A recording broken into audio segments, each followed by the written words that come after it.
So in this segment, we are going to work together the computation of the tax payable by a small taxpayer.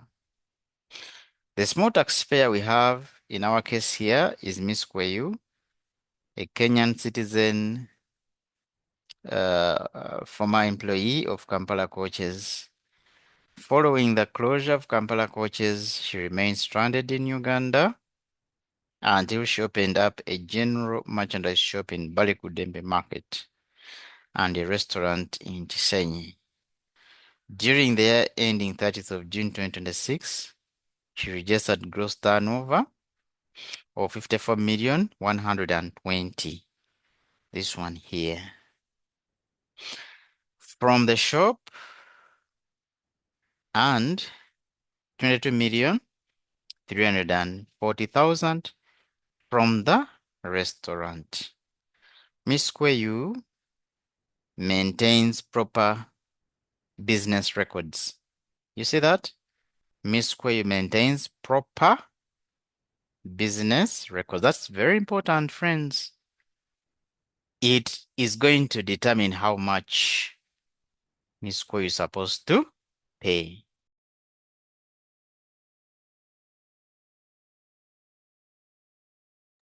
So we are going to clear one thing first, the issue of Kenyan citizen.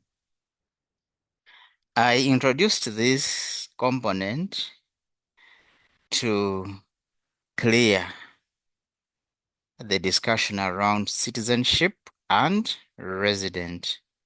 Or we can say resident versus citizen. In taxation, we don't really look at citizenship. The major guiding factor for a country having taxing rights is residence or resident status. Residence or resident status. If you spend, according to our passage here, Miss Kweyu remains stranded and spent almost, I think I should say, 365 days in Uganda.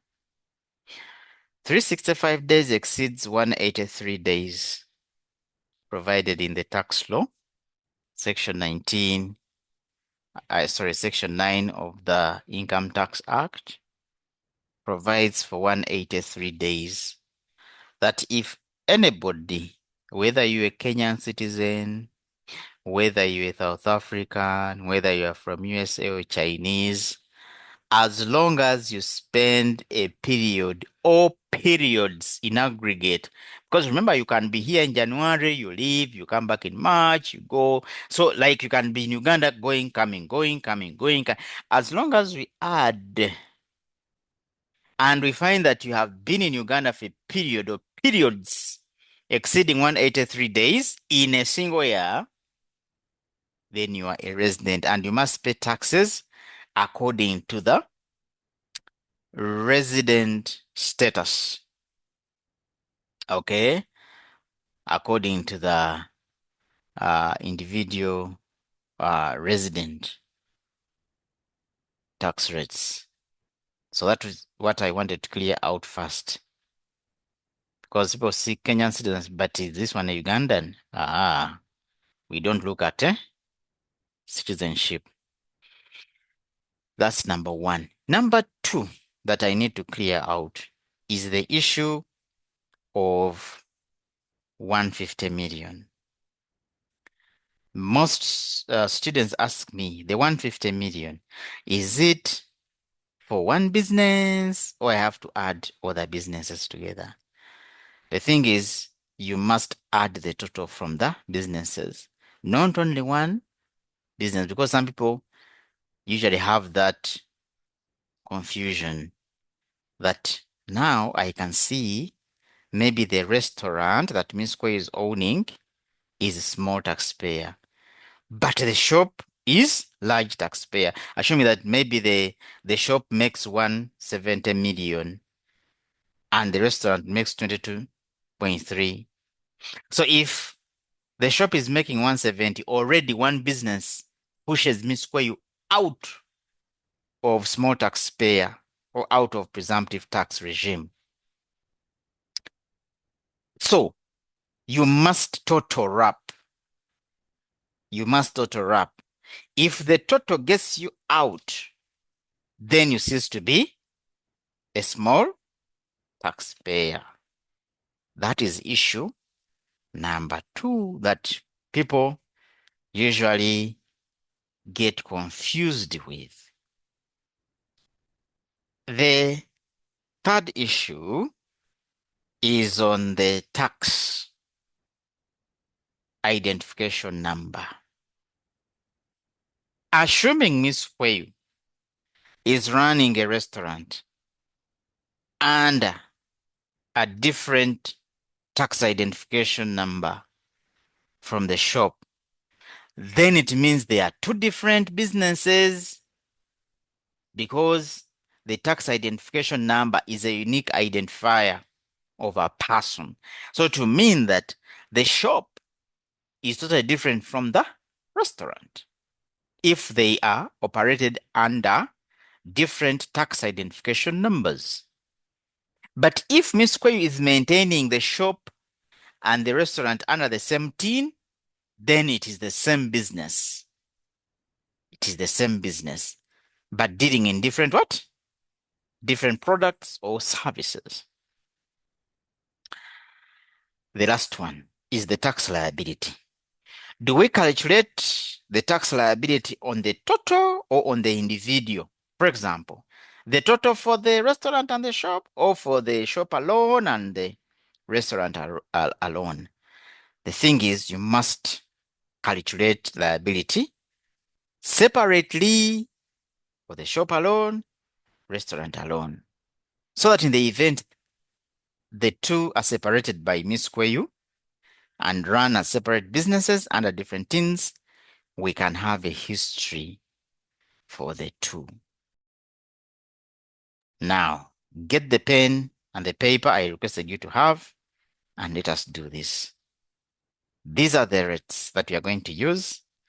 On that pen, on that paper, you're going to prepare this small statement for Miss Kwayu. Remember, Miss Kwayu is seated in your office right now, and she's saying, please help me calculate how much I'm supposed to pay for my restaurant and shop. Please help me and give me the figures. So what you do, you get your statement there. You can even use Excel. So I'm going to assume that you're organized there. Though we are going to write on that paper you have, you're just going to go to Excel. We usually use Excel, create a ledger for Miss Kwayu. So you say Kwayu and Sons. Maybe that is the name. Enterprises. That is the name of the business. So now after that, of course, this is our tax ledger. I'll call it the tax ledger. Tax ledger. Tax ledger for period ended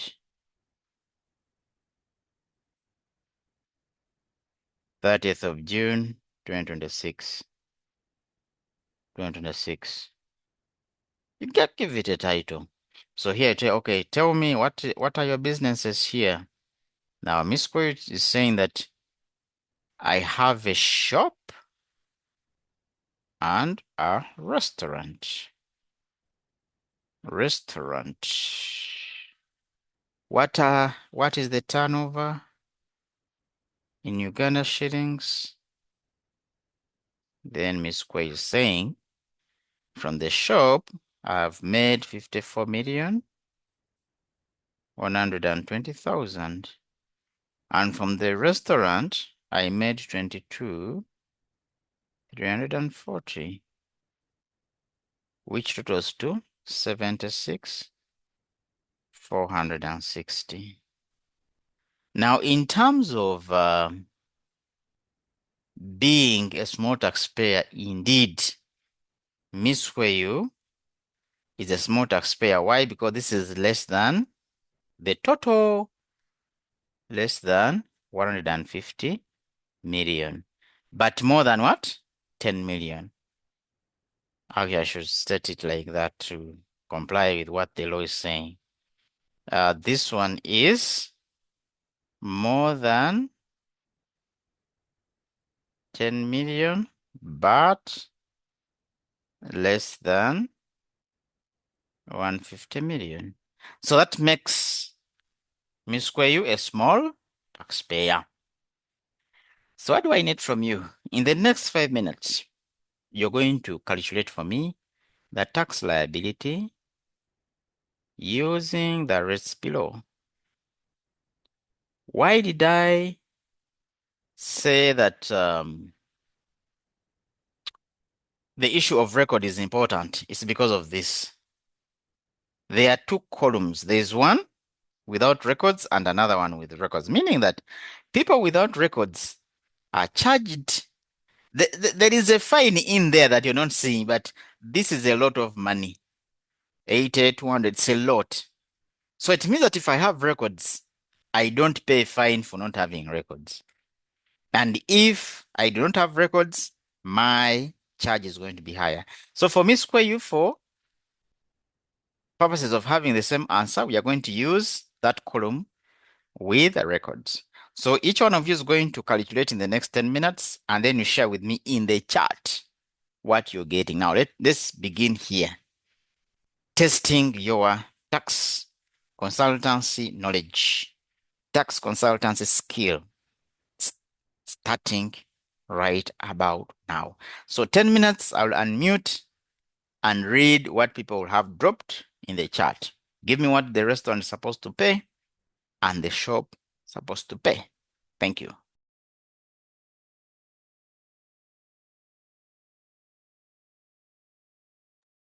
Okay, so what we have? Restaurant is 204,720. According to Angela, the shop is 49,360. What do you other guys have? What do we have?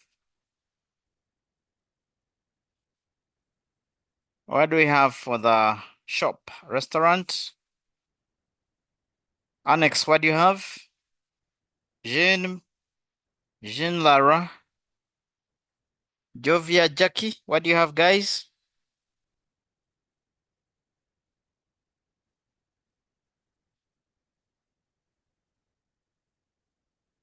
Annex shop is 204,720. Jean 89,360 restaurant shop is 450. That's a lot of money, Jean. That's a lot of money. Annex restaurant is 49,360. Okay. So it's true that the shop will have to pay 204,720, and the restaurant will have to pay 49,360. 49,360. How do we get the figures for the? Let's begin with the shop. The shop, the turnover is 54,120,000, which falls in this bracket here, where I've labeled shop, this one. So the tax is going to be 180 plus 0.6. I don't know if I have space here to calculate it. I have 180,000. You add on 0.6% of what exceeds 50 million. So if you get 54,120 minus 50M, you get 4,120,000. So 0.6 of 4,120,000, add that to the 180, should be getting 204. Then for the restaurant, because the restaurant only made 22,340,000, it falls in this bracket here, which I've labeled restaurant. And that is easy because you simply get 22,340,000 minus 10 million, and subjected to 0.4%. I think the challenge, some of you are getting big figures, you're not changing the percentage. It's supposed to be 0.4% minus 22,340,000 minus the 10 million. So that difference, which is 12,340,000, subjected to 0.4%, you should get 49,360. So congratulations, you've managed to calculate the tax payable by a small taxpayer, Ms. Kweyu, in a real practical sense. In our next segment, we are going to now file this return. We are going to file the return practically on the URA portal, and you're going to see that indeed the tax liability payable by Ms. Kweyu comes to a total, this total here, of 254,080 shillings, which we have right here, okay? There. So look out for that segment and have a practical feel of the filing of returns for small taxpayers.